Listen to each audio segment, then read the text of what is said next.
La compagnie des auteurs, Mathieu Garrigou-Lagrange.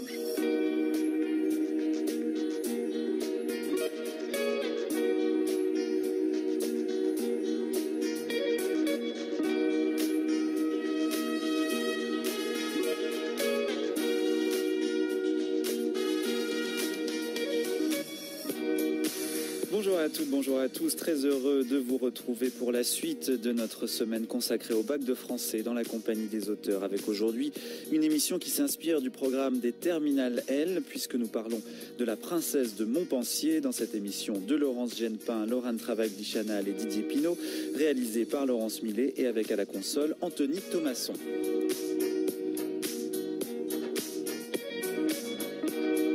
Une semaine au cours de laquelle nous nous penchons donc sur le fond, mais également sur la méthodologie qui peut aider les candidats le jour de l'épreuve. Nous avons vu lundi, par exemple, en seconde partie, comment faire un commentaire de texte.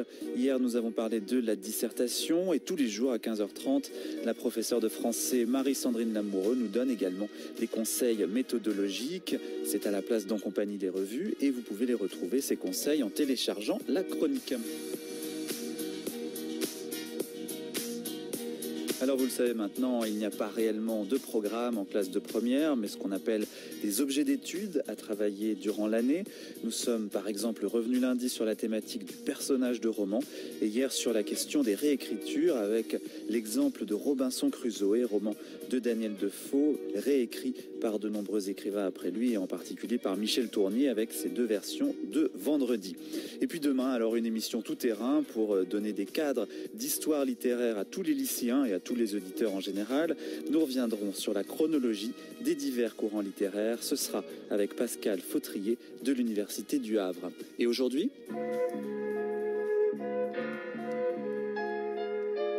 elle est belle, cette nuit.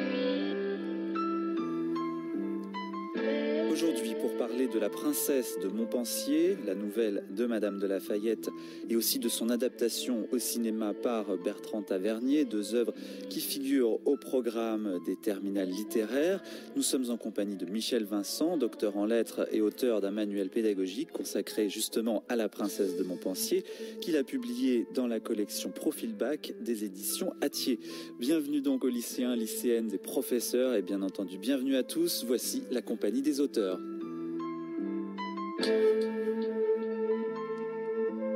Que ce soit dans la part militante, si je puis dire, de son existence, mêlée à celle des plus hauts personnages, et comme sur le coupant et le tragique des grandes destinées royales, ou à des points d'intrigue étonnants et mal déchiffrables. Que ce soit sur ses œuvres, qu'elle laisse anonymes comme la princesse de Montpensier en 1662, qu'elle fait publier sous le nom d'un autre comme Zaïde en 1670 que signer à secret, qu'elle désavoue en la défendant comme la princesse de Clèves de 1678. Que ce soit encore du côté de la littérature, avec ses collaborations successives, indéterminables, indosables, de Segret, de Ménage, de La Rochefoucauld, à des œuvres qui pourtant sont proprement siennes. Partout une complexité, une obscurité. Impatiente peut-être, capable d'humeur et de hauteur. Elle écrivait sur la fin de sa vie, il coûte cher pour devenir raisonnable. Il en coûte la jeunesse.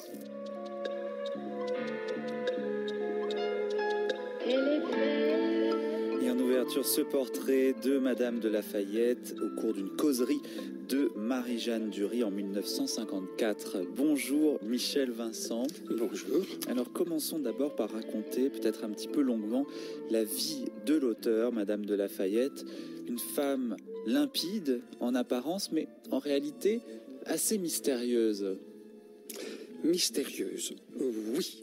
Ou plus exactement, il y a des interprétations diverses sur son existence, sur sa vie. Alors, commençons par le plus simple. Elle est née en 1634. Elle meurt en 1693. Autrement dit, elle est la contemporaine de Molière, de Racine, de Corneille, de La Fontaine, des plus grands auteurs classiques. Période classique, voilà. Des plus grands. C'est une jeune femme brillante qui appartient au milieu aristocratique, Madame de Lafayette s'appelle en réalité Marie-Madeleine Pioche de la Vergne. C'est une famille noble.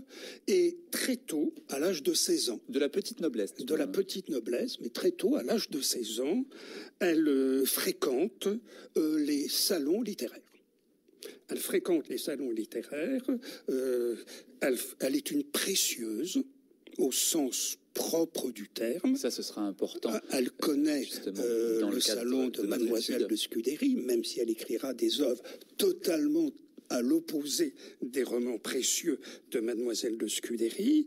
Elle est formée, alors elle-même, son propre salon, rue de Vaugirard. C'est quelqu'un de remarquable et qui est très vite introduit aussi à la cour. Elle va devenir la familière de la belle-sœur de Louis XIV, ce qui n'est pas rien, ce qui fait qu'elle écrira beaucoup plus tard une histoire, enfin des mémoires sur la cour de France. C'est une femme qui est très bien introduite dans les milieux mondains, aristocratiques et politiques. Et qui aime ça, parce que c'est précisément une mondaine. Évidemment, qui aime ça. De toute façon... quoi d'autre aimer au XVIIe siècle, on ne peut aimer que cela. Son mariage est un premier étonnement. Alors, elle épouse donc un monsieur de Lafayette, le comte de Lafayette. Évidemment bien plus âgé qu'elle. 17 ans, ah oui, bien plus. Alors ça, c'est la norme. Ça, c'est la norme. 17 ans, c'est bien, c'est ce qu'il faut. 17 ans, c'est bien. Ça pourrait aller jusqu'à 30. Allez, 30, c'est bien aussi. Bon, voilà. 17 ans, c'est très bien. C'est dans la logique du système matrimonial de l'époque. Elle est de petite noblesse, lui est de grande noblesse. Elle apporte sa jeunesse, elle reçoit un nom. Bon, ça, il n'y a rien d'étonnant là-dessus. Plus étonnant, c'est ce qui va se passer après. Elle se retire en Auvergne. Alors, je ne voudrais pas vexer ni humilier les Auvergnats. Ah non, rien sur les Auvergnats, attention. Mais oui, rien du tout. Mais passer de la cour de France, des salons mondains parisiens au château, à un château en Auvergne, c'est une première interrogation. C'est une première interrogation. Alors, elle va rester 4 ans, c'est ça ? Elle va rester 4 ans où elle va mener une existence campagnarde. Bon, c'est quelque chose de rare. Ouais, ça ne lui plaît pas beaucoup, évidemment. Non, ça ne lui plaît pas beaucoup, ce qui fait que le couple va se séparer. Le divorce n'existe pas à l'époque, mais les séparations de fait, enfin de corps, comme on disait, étaient très nombreuses. Lui va rester sur ses terres, les exploiter d'ailleurs, fera de temps en temps un saut à Paris, mais elle va retourner à sa véritable existence, c'est-à-dire la vie parisienne. Et donc on imagine que sa propre histoire de non-amour avec Monsieur de Lafayette va beaucoup l'inspirer pour tous ses livres. Alors là, vous soulevez une interrogation. Vous soulevez une interrogation. Pourquoi est-elle allée là-bas ? Alors, il y a deux hypothèses. Première hypothèse, c'est elle a épousé et suivi un homme qu'elle aimait. Après tout, ce n'est pas une hypothèse à rejeter. L'inconvénient, c'est qu'on n'a pas de documents. Voilà, ça c'est un... Mais bon, les histoires heureuses, les amours heureux, n'ont pas d'histoire, c'est bien connu. Deuxième hypothèse, elle le suit... alors, contrainte serait peut-être un mot exagéré. Il y a la pression sociale. Quand on se marie, on suit son mari. Bon, elle a fait l'essai pendant 4 ans. 4 ans, cela suffit. Elle retourne, le couple manifestement ne s'entend pas et elle reviendra très vite à Paris mener sa véritable existence. Il faut dire que c'est tout de même quelqu'un qui a une personnalité très forte. Elle s'intéresse aux affaires d'État. Ça n'est pas une bât-bleue, si l'on peut dire. Pas du tout. Pas du tout. Ce n'est pas du tout une bât-bleue. C'est une intelligence. C'est une intelligence. Il suffit d'ailleurs d'énumérer la liste de ses amis. c'est pas simplement des noms, c'est vraiment ses amis. Alors il y a quelques noms qui sont un peu oubliés aujourd'hui. C'est Gilles Ménage, mais enfin il est poète, historien, grammairien. C'est une figure de l'époque, mais enfin il y a, allons-y, elle est en relation avec Racine, avec La Fontaine, avec Boileau. Elle est également en relation avec Madame de Sévigné, c'est très très loin une de ses parentes, en relation avec l'académicien Segrais. Avec tout ce qui compte. Et puis elle s'intéresse, je le disais, aux affaires d'État. Je crois qu'elle est l'une des seules écrivaines à avoir analysé, par exemple, des campagnes militaires. Oui. Oui.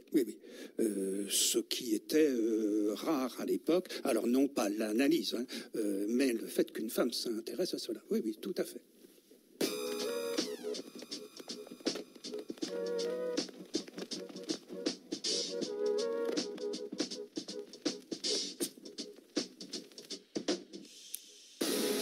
La compagnie des auteurs sur France Culture, nous parlons de Madame de La Fayette avec vous, Michel Vincent. On a vu qui était la femme. Parlons peut-être un petit peu de cette romancière rapidement célèbre et originale et qui va bouleverser la tradition romanesque jusque-là établie. Quel est son parcours de romancière? Alors, c'est une illustre inconnue. C'est vraiment le cas de le dire. Être un auteur et être femme, c'était incompatible. Donc, ses premières œuvres, elle ne les publie pas sous son propre nom. Ce qui fait qu'il y a par exemple pour la princesse de Montpensier, mais ça sera vrai pour la princesse de Clèves, est-elle la seule auteure de ses œuvres? A-t-elle bénéficié des conseils de Segrais pour la princesse de Clèves, de La Rochefoucauld, etc. Ça, ce sont des débats entre spécialistes. Il est fort probable qu'elle fût l'auteur de ses propres œuvres et que selon les habitudes de l'époque, elle devait parler avec ses amis de ce qu'elle était en train d'écrire, et donc elle recevait des avis. Ça c'est vrai. Mais ce n'est pas simple d'écrire. Ce qui est important, c'est qu'elle bouleverse radicalement la tradition romanesque française. Alors là, pour la comprendre, c'est très simple. Il suffit de se souvenir que durant la première moitié du siècle, le roman, qui est le premier genre littéraire à la mode. C'est pas le théâtre. Ça viendra plus tard. Eh bien, un bon roman, c'est 12 volumes et au minimum 2000 ou 3000 pages. Bon, ça, c'est le minimum légal, si j'ose dire. Bon, il est bien évident que La princesse de Montpensier, c'est une cinquantaine de pages. C'est une nouvelle. La princesse de Clèves, c'est 170, 180 pages. Il y a là une rupture. Alors justement, on peut peut-être faire un tout petit détour par La princesse de Clèves, et d'abord en écoutant un extrait. Monsieur de Clèves était peut-être l'unique homme du monde capable de conserver de l'amour dans le mariage. Ma destinée n'a pas voulu que j'aie pu profiter de ce bonheur. Peut-être aussi que sa passion n'avait subsisté que parce qu'il n'en aurait pas trouvé en moi. Mais je n'aurais pas le même moyen de conserver la vôtre. Je crois même que les obstacles ont fait votre constance. Vous en avez assez prouvé pour vous animer à vaincre, et mes actions involontaires ou les choses que le hasard vous a apprises vous ont donné assez d'espérance pour ne vous pas rebuter. Ah, madame, reprit monsieur de Nemours, je ne saurais garder le silence que vous m'imposez. Vous me faites trop d'injustice et vous me faites trop voir combien vous êtes éloigné d'être prévenu en ma faveur. J'avoue, répondit-elle, que les passions peuvent me conduire, mais elles ne sauraient m'aveugler. Rien ne peut empêcher de connaître que vous êtes né avec toutes les dispositions pour la galanterie et toutes les qualités qui sont propres à y donner des succès heureux. Vous avez déjà eu plusieurs passions. Vous en auriez encore. Je ne ferai plus votre bonheur. J'en aurai une douleur mortelle et je ne serai pas même assuré de n'avoir point le malheur de la jalousie. Qu'est-ce qu'elle a pour que tu la préfères? Qu'est-ce qu'elle a, je t'en prie, dis-le-moi, dis-le-moi, j'essaierai pour te plaire, de la refaire, mais dis-le-moi, qu'est-ce qu'elle a pour que tu la préfères? La princesse de Clèves, lu par Guillaume Gallienne. C'est donc La princesse de Clèves, une histoire de galanterie. D'ailleurs, on vient d'entendre justement dans le texte ce mot de galanterie et qui a donné naissance à toute une tradition finalement du roman français. Michel Vincent. Oui, alors, galanterie, qu'est-ce que cela veut dire au XVIIe siècle? Cela veut dire liaison extra-conjugale. Bon, c'est quelque chose qui est pratiquement obligé. Étant donné les structures finalement du mariage à l'époque. Est tout sauf un mariage d'amour. Il y a un mot qui subsiste aujourd'hui, c'est une alliance. Mais c'est l'alliance de deux familles. Et ces alliances, alors selon les cas, sont militaires, financières, politiques, et on comprend bien qu'on ne va pas laisser ces alliances à la merci d'un sentiment aussi fluctuant que la passion amoureuse. C'est bien ce qui s'est passé pour Madame de Lafayette elle-même. Tout à fait. Donc la galanterie, c'est quelque chose qui est inscrit dans l'organisation sociale et morale de l'époque, tout au moins pour les classes hautes de la société. En fait, l'amour, on le laisse aux pauvres. Ils n'ont que ça, on va leur laisser. Mais il y a une dissociation très nette entre le mariage et l'amour. Et le mariage d'amour, c'est ce qu'il y a de pire. On comprend mieux la révolution que le XVIIIe siècle va opérer en joignant les deux, mariage et amour. Au XVIIe siècle, c'est pas du tout cela. Et il y a toute une tradition, alors, qu'il faut analyser de deux façons. Pour les hommes, multiplier les galanteries est un titre de gloire. Pour les femmes, c'est un titre de honte. C'est-à-dire que la passion amoureuse, vue du côté des femmes, ne peut être vécue que dans la clandestinité. Et le cas échéant, dans la culpabilité. Dans la culpabilité. Ce qui va arriver, effectivement, à la princesse. D'où, vers 1675 et les années suivantes, cette espèce de défiance qu'il y a du côté des femmes à l'égard de la passion amoureuse. Et c'est pour cette raison qu'on peut employer de manière anachronique le concept de féminisme pour parler de la vie d'abord et l'attitude de Madame de Lafayette, notamment dans sa fréquentation des salons où avec d'autres femmes, elle parle de la manière dont les femmes devraient arriver à une forme d'égalité avec les hommes, et aussi bien sûr dans son œuvre, Michel Vincent. Oui, alors dans les salons, les femmes exercent leur royauté. Si elles sont intelligentes et de surcroît belles, chacun reconnaît la souveraineté de la femme. Mais ces femmes dans les salons sont d'autant plus royales, reines, que dans la réalité des faits, dans la vie sociale, elles sont réduites au rang de sujettes. Ça va être le cas de la princesse de Montpensier. Oui.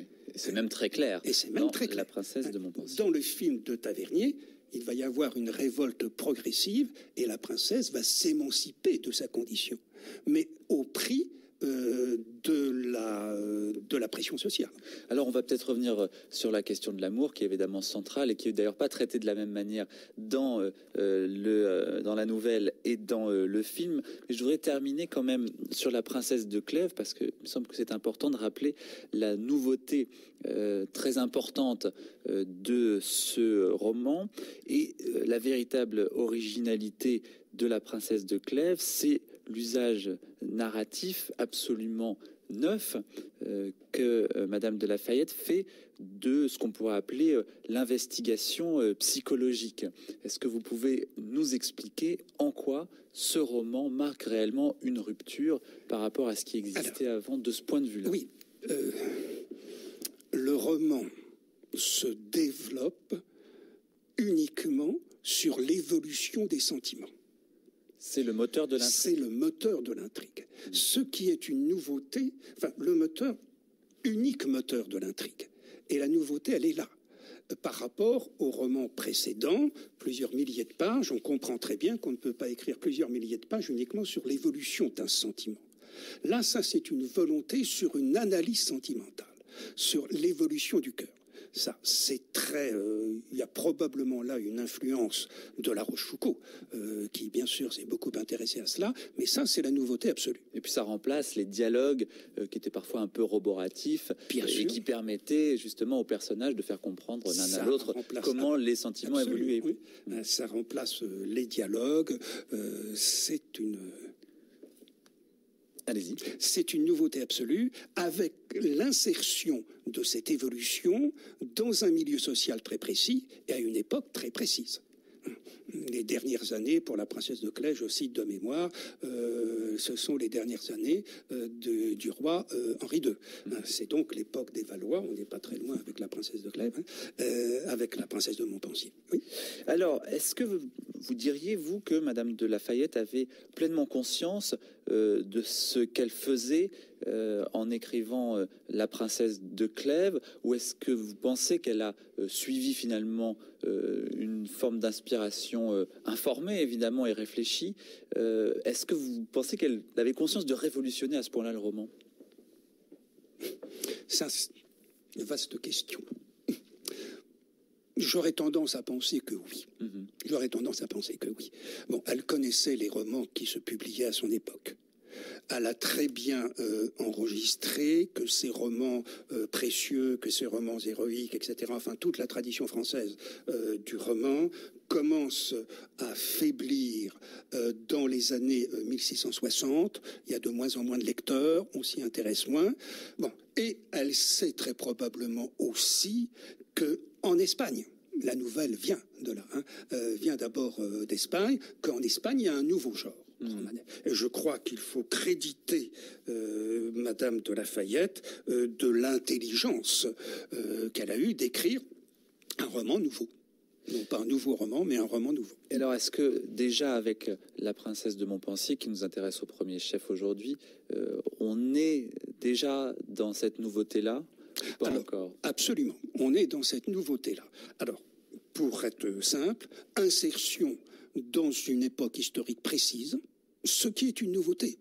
Le cadre historique est tout à fait respecté, le langage est celui de l'époque, ça c'est une nouveauté. Deuxième élément, c'est la description d'un milieu social. Alors le seul qui compte à l'époque, on n'est pas encore à l'époque de Zola où le peuple fera son apparition en littérature, c'est le seul, ça c'est la deuxième. Et puis troisième nouveauté tout de même, c'est le refus de la passion. C'est à la fois l'analyse de la passion amoureuse et le refus de cette passion. Alors on va développer ces thèmes, mais je vous propose d'écouter d'abord un extrait de La princesse de Montpensier. C'est la scène de la traversée de la rivière et c'est dans la voix d'Anne-Vanessa Prévost.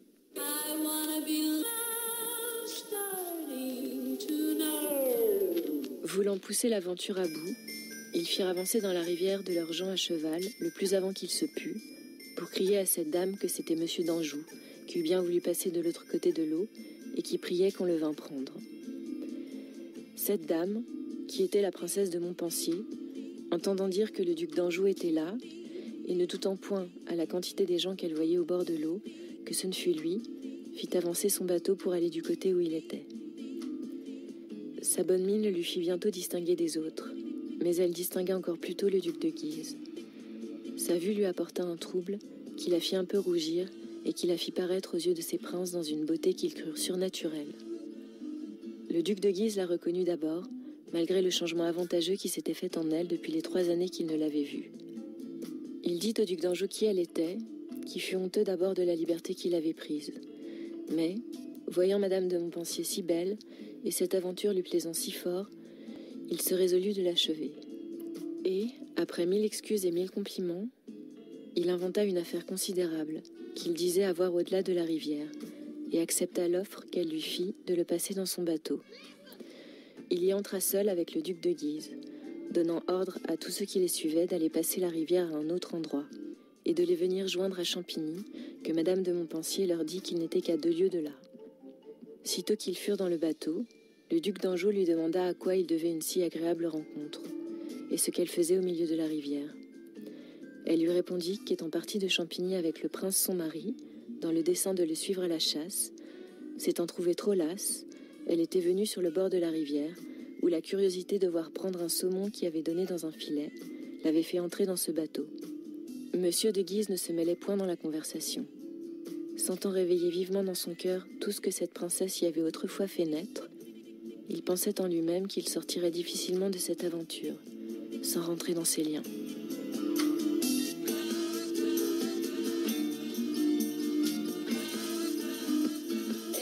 La compagnie des auteurs sur France Culture. Qu'est-ce que vous retenez de cet extrait, Michel Vincent?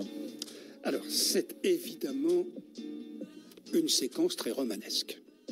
D'ailleurs, Madame de Lafayette s'en amuse, puisqu'elle fait dire à ses personnages que cette rencontre inopinée leur parut, je cite, une chose de roman.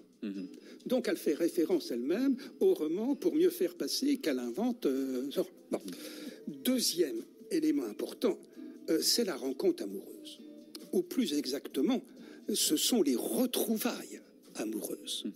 Parce qu'ils s'étaient d'abord aimés, puis quittés par la force des choses, Oui. Parce que un mariage les a séparés, et là ils se retrouvent de façon plus ou moins fortuite. Bon, plus ou moins fortuite, c'est très romanesque, enfin le roman utilise les ficelles du hasard, très bien. Et ce qui est intéressant, c'est que c'est le coup de foudre. Les personnages, enfin le duc de Guise et la princesse, se reconnaissent avant même de s'être vus. Bon, ça ne peut être qu'elle, ça ne peut être que lui.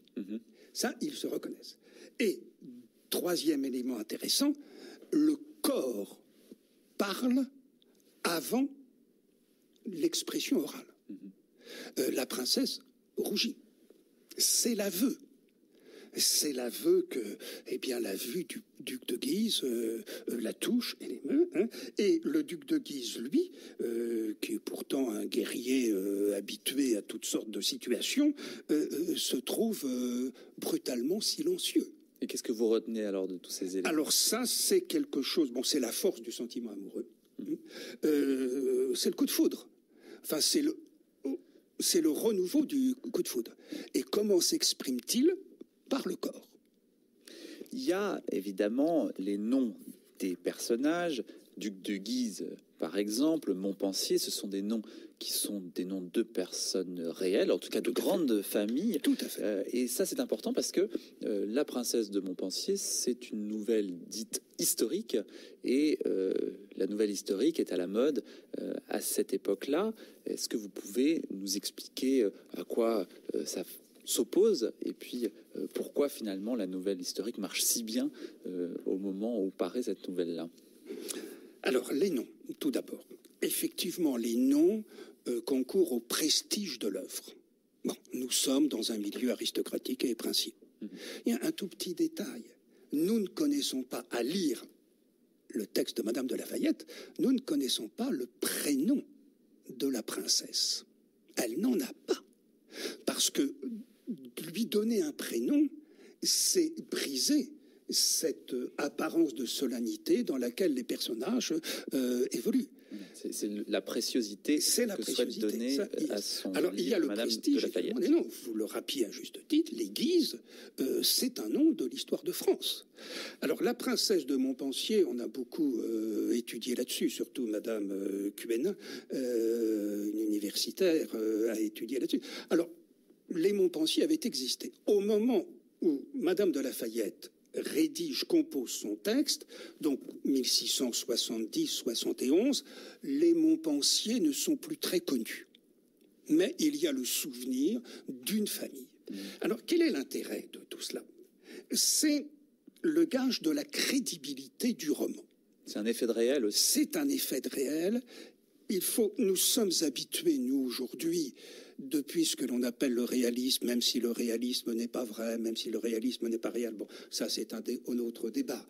Mais les romans précieux étaient des romans totalement irréalistes. Avec des héros qui étaient parés de toutes les vertus. Naturellement, de toutes les vertus. Les noms étaient fantaisistes, les pays étaient fantaisistes, les dates, on pouvait mettre n'importe quelle date, personne ne pouvait aller vérifier. Et ça, le public en avait assez. En avait assez. Et donc, d'introduire l'histoire authentique. En plus, c'est la période des Valois. C'est pas tout à fait hasard si Madame de Lafayette va reprendre la période des Valois avec la princesse de Clèves.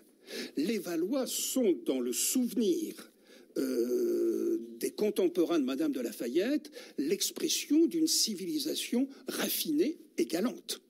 Allez, on va continuer de parler de cette nouvelle en seconde partie de cette émission. Mais d'abord, c'est le moment de marquer une pause, le temps de quelques conseils méthodologiques à destination des lycéens de première qui passent leur bac de français cette année.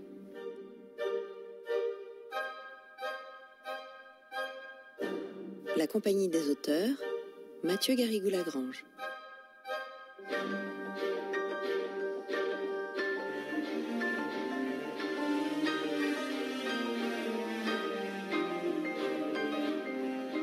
Quelques conseils méthodologiques, c'est avec vous, Marie-Sandrine Lamoureux. Bonjour. Bonjour. Et après la question de corpus lundi, le récit d'invention mardi, qu'on peut évidemment retrouver en podcast. Vous vous penchez aujourd'hui sur l'oral du bac.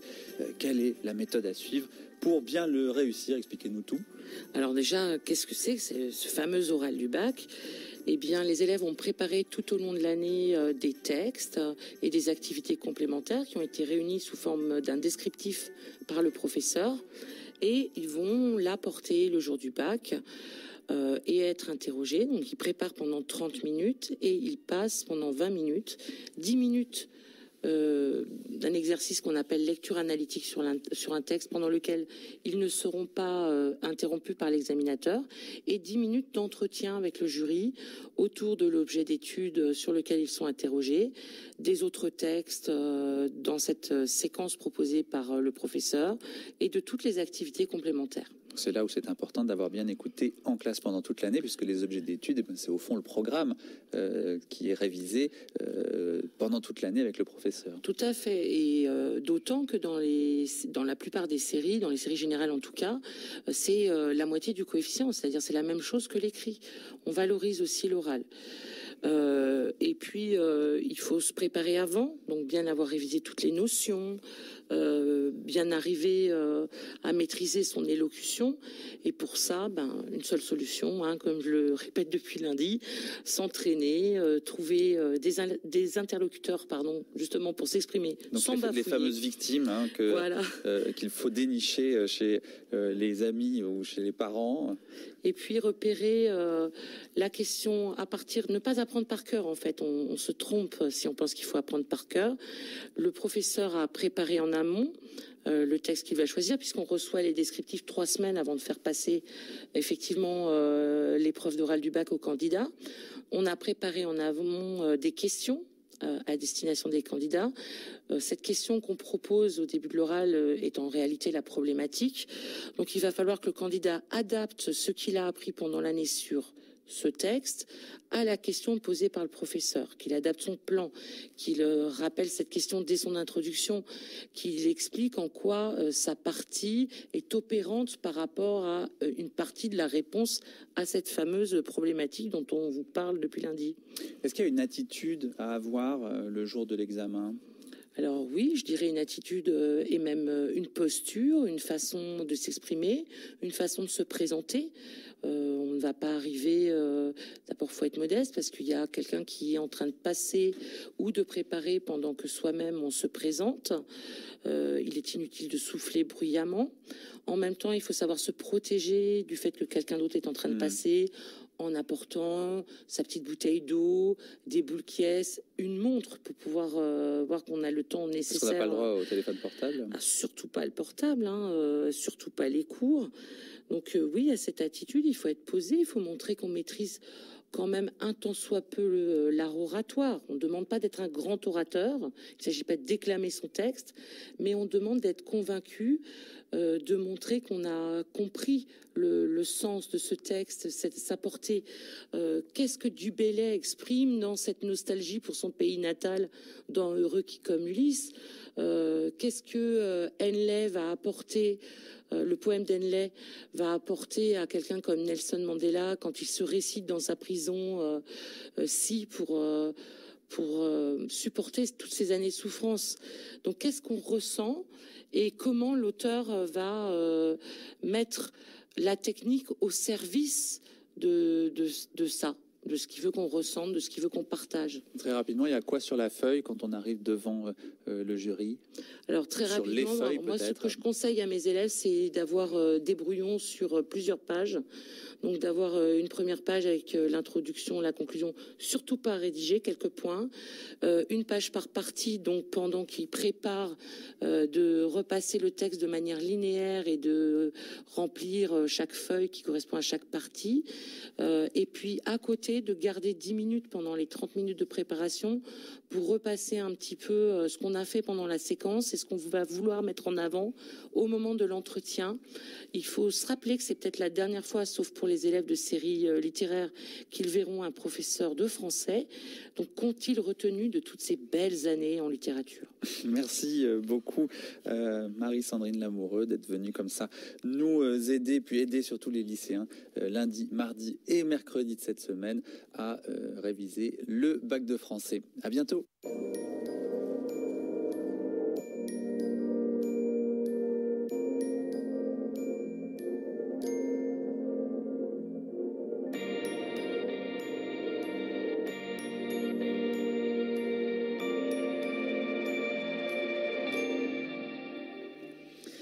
C'est la suite de la compagnie des auteurs. Vous êtes bien sur France Culture. On continue de réviser le bac en parlant de La Princesse de Montpensier, œuvre de Madame de La Fayette au programme des terminales L cette année, en compagnie de Michel Vincent, auteur d'un profil bac sur le sujet publié aux éditions Hatier. Et comme le programme comprend non seulement l'œuvre elle-même, mais aussi son adaptation au cinéma par Bertrand Tavernier, eh bien c'est par un extrait de ce film que nous entamons cette seconde partie. Je vous sais intelligente. C'est seulement la jeunesse qui vous capre. Vos sentiments pour Henri de Guy sont trop éclatants, maîtrisez-les. Oui. Et confiez plutôt à votre raison l'examen de l'avenir. Songez à ce que produirait un mariage avec ce rêveur de Mayenne quand vous n'aurez de cesse à frôler celui qui vous désire et vous attire. Tôt ou tard, vous céderiez à cette commune tentation et rien n'en sortira de bon. Épousez Montpensier. C'est une brute comme une autre, qui n'a encore aucune réputation, ni bonne ni mauvaise. Ah, ma fille. L'amour est la chose la plus incommode du monde. Et je remercie le ciel tous les jours qu'il nous ait épargné cet embarras, votre père et moi.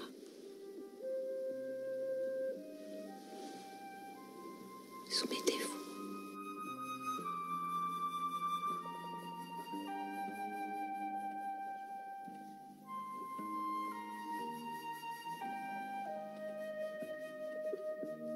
Alors on parlait du féminisme de Madame de La Fayette et notamment dans sa nouvelle La Princesse de Montpensier. Là c'est un bon exemple, peut-être encore souligné par l'adaptation de Bertrand Tavernier, Michel Vincent.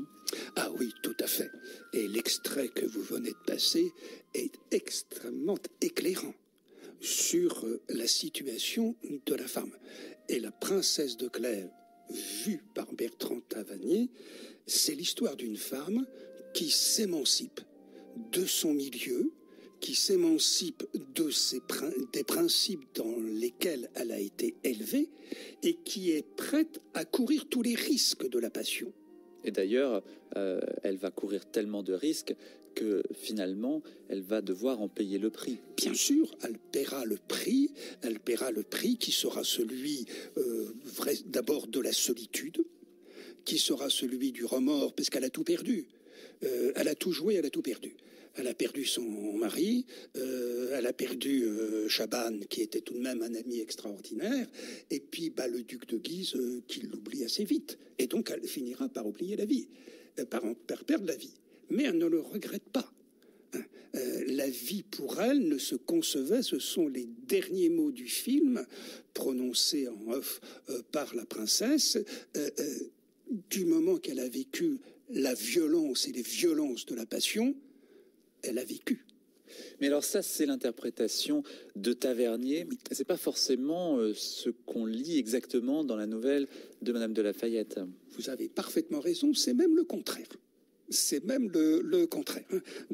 Alors, c'est vrai qu'il y a un débat pour la petite histoire. Enfin, si on lit la dernière phrase du texte de Madame de La Fayette, elle mourut peu de jours après, dans la fleur de son âge, une des plus belles princesses du monde, et qui aurait été la plus heureuse si la vertu et la prudence eussent conduit toutes ses actions. C'est donc bien une méfiance exprimée à l'égard de ce qu'une autre femme, auteure également, même période contemporaine, Madame de Villieu, appelle les désordres de l'amour.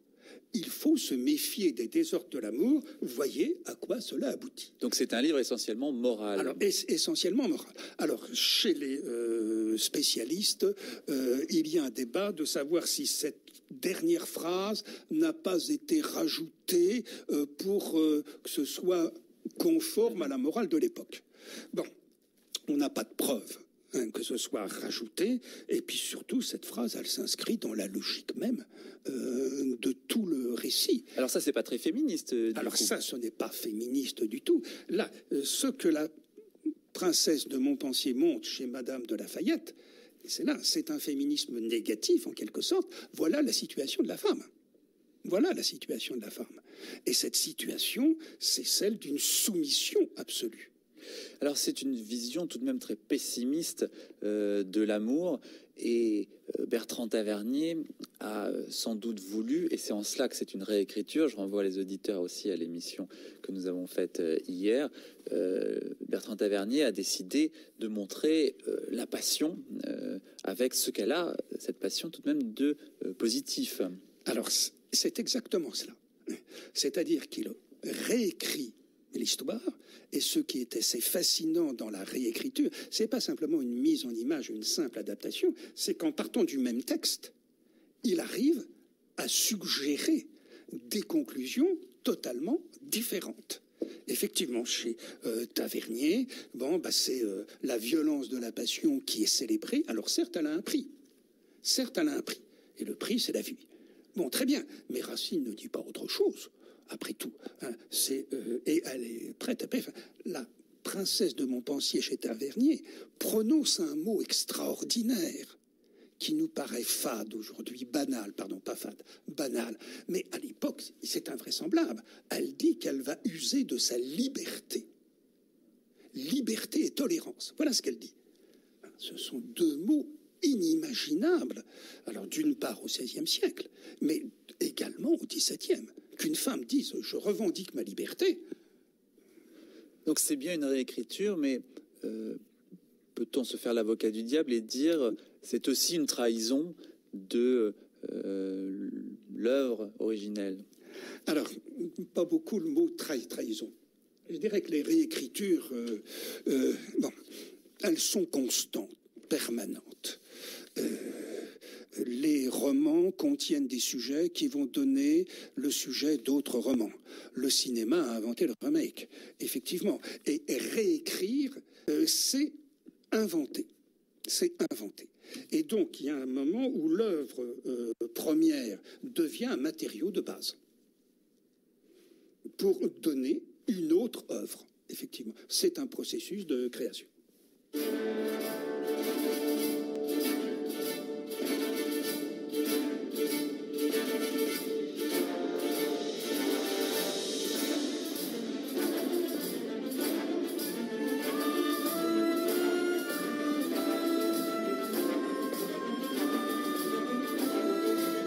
compagnie des auteurs sur France Culture. Alors, poursuivons sur ce film de Bertrand Tavernier qui a pris bien des libertés, et c'est normal, avec l'œuvre originelle.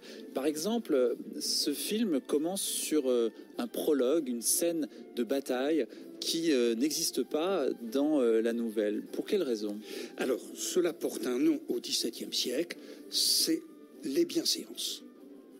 Les bienséances, on ne parle pas d'un certain nombre de choses. Alors, quelles choses? La violence, sous toutes ses formes, violence guerrière. La violence guerrière, dans les récits, c'est l'exploit. C'est quelque chose qui grandit. Oui. Bon. Ça renvoie aussi à la préciosité dont on parlait tout à l'heure. Ça renvoie à la préciosité. On ne parle pas de la violence, on ne parle pas du sexe. Il n'y a aucune allusion à la nuit de noces. On ne parle pas de la nourriture. On ne parle pas de tout cela. Alors, le corps, en fait, est proscrit. Le corps est proscrit. C'est vrai dans les romans de l'époque, mais c'est vrai également dans les tragédies de Racine, par exemple. Évitons d'utiliser le terme de censure, même si concrètement, c'était une autocensure. Parce que cela participe de ce que l'on appelait l'esthétique des belles idées. Une belle idée, eh bien, c'était une idée qui ne devait pas se compromettre avec, j'allais dire, les vulgarités de la vie quotidienne. Donc il y a une esthétique, mais qui se traduit dans les faits, effectivement, par une autocensure. Oui. Mais alors du coup, dans le film de Tavernier, il y a une scène qui est la scène de la nuit de noces, et qui est d'ailleurs une scène assez forte du film, puisque cette nuit de noces, elle se passe en public, en réalité.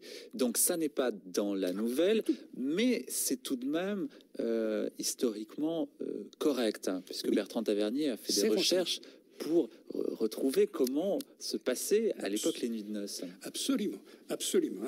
Ben oui, parce que comment, pour Tavernier, il s'en est expliqué dans un livre magnifique en publiant son scénario d'ailleurs, comment expliquer la passion de la princesse et du duc de Guise si l'on exclut sa dimension sexuelle, sa dimension charnelle. Bon. Donc il l'a réintroduit, mais il l'a réintroduit de manière intelligente. Il s'est renseigné comment une nuit de noces se passait dans les milieux aristocratiques. Et il le fait. Il suffit pour mesurer le chemin. Voici l'expression même de la bienséance. Qu'est-ce que dit Madame de Lafayette? Elle épousa donc le jeune prince de Montpensier qui, peu de temps après, l'emmena à Champigny. L'escamotage est absolument extraordinaire. Il n'y a aucune allusion. Et ça, c'est ce que l'on appelle les trous d'un récit. Et Tavernier a très intelligemment étudié, vu ces trous, et les a réintégrés. Ce n'est pas une trahison, c'est une extension de l'intrigue. Alors, Bertrand Tavernier s'est donc documenté sur l'époque, mais Madame de Lafayette, elle aussi, se documentait beaucoup sur son époque à elle. Et ça, c'est encore un élément de grande modernité de la part de cet écrivain. Alors, il y a une double documentation, vous avez raison. Il y a d'abord, elle connaît très bien la vie de son temps, les milieux qu'elle décrit, les milieux aristocratiques, ça, elle les connaît très bien, elle les fréquente.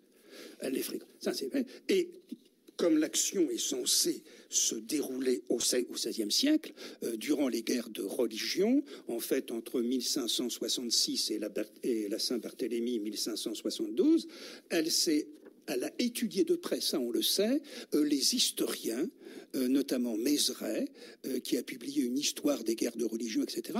Elle a fait un véritable travail de recherche et de documentation, ce qui ajoute à la crédibilité du récit, bien sûr. Alors, qu'est-ce qu'on peut dire un petit peu des différents personnages? Parce que ce sont tout de même des personnages assez extraordinaires. Et peut-être en particulier le personnage de Chaban. Est-ce que vous pouvez nous redire un petit peu qui est ce Chaban et en quoi c'est intéressant de l'étudier? Chaban, Bertrand Tavernier, j'allais dire, le réhabilite beaucoup. Bon, quelles sont les données de départ? C'est un protestant. Ce qui est important dans le contexte des guerres de religion. Qui s'est rallié au catholicisme, peut-être pas au converti, par amitié pour le prince de Montpensier. Bien. Donc c'est le meilleur ami du prince qui l'emmène avec lui dans son château personnel. C'est d'ailleurs le prince de Montpensier catholique qui le sauve au moment où il va être bien sûr, dans le film, oui. dans le film. Et bien sûr, le comte de Chabannes va tomber amoureux de la jeune princesse de Montpensier. Alors, on voit la situation de départ. C'est le meilleur ami qui tombe amoureux de l'épouse de son meilleur ami. C'est presque du marivaudage, on est presque un siècle après. C'est pas une situation facile. D'autant moins facile qu'il va, dans le film, qu'il va servir, il y a un mot que je me refuse à utiliser, qui va servir d'intermédiaire entre le duc de Guise et la princesse, tout en étant amoureux de la princesse. Il a un rôle qui n'est pas facile du tout. Bon. Et Bertrand Tavernier va le réhabiliter. Lui aussi. Bon. Pour quelle raison? Alors, parce que c'est le personnage intéressant. Bon, le duc de Guise, il est amoureux fou. C'est simple, j'allais dire. L'expression de la passion. Alors, il est intéressant dans le sens où il est assez cynique. Oui. Et finalement, c'est le seul personnage qui s'en tire, et il s'en tire par son cynisme. Bien sûr, bien sûr. Mais il a été longtemps sincère. Il a été longtemps sincère. Le prince de Montpensier, le pauvre homme, le prince de Montpensier a toutes les qualités. Toutes les qualités, ou presque toutes. C'est la droiture. Bon, il est jaloux. Bon, c'est relativement simple aussi. Chabannes, c'est le personnage qui est complexe, qui est le plus complexe.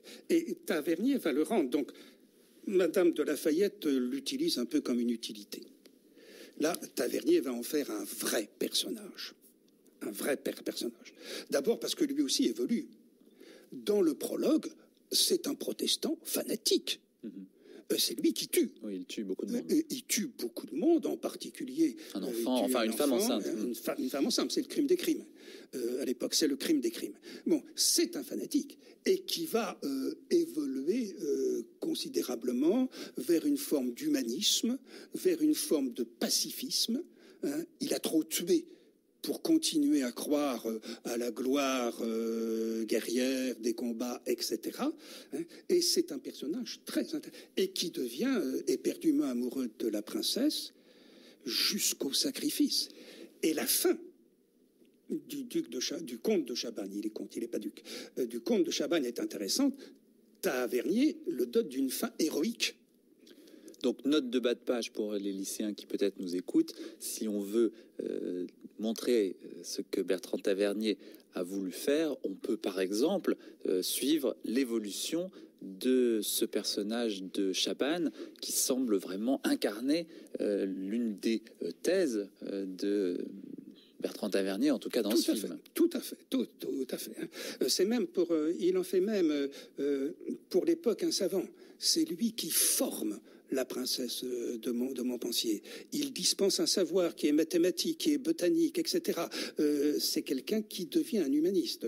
Et là, il y a une évolution. En fait, il y a deux personnages qui évoluent. C'est la princesse elle-même dans le film et le comte de Chabannes. Oui.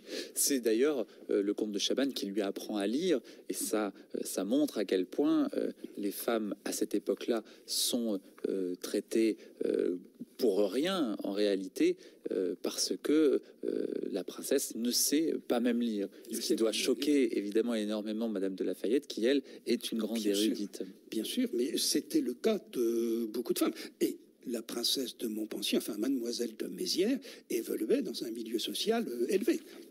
Alors, qu'est-ce que vous pourriez nous dire, Michel Vincent, puisque on arrive bientôt à la fin de cette émission, qui serait destinée directement aux lycéens de terminale L, sur ce texte-là? Qu'est-ce qui vous semble vraiment à retenir?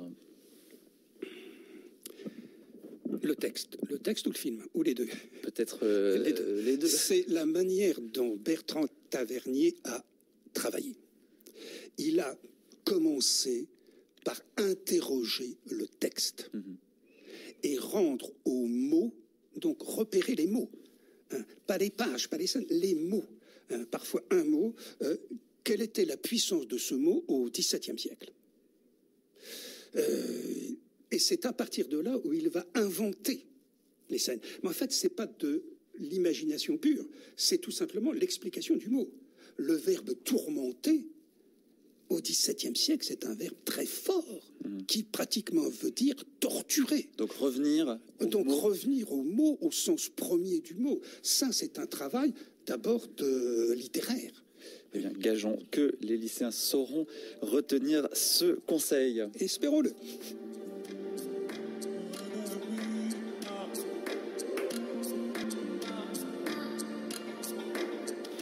Merci beaucoup Michel Vincent pour cette présentation croisée de la nouvelle de Madame Lafayette, la princesse de Montpensier, et du film de Bertrand Tavernier qui a le même titre. Ces deux ouvrages sont cette année, on l'a dit, au programme du bac de littérature des terminales L.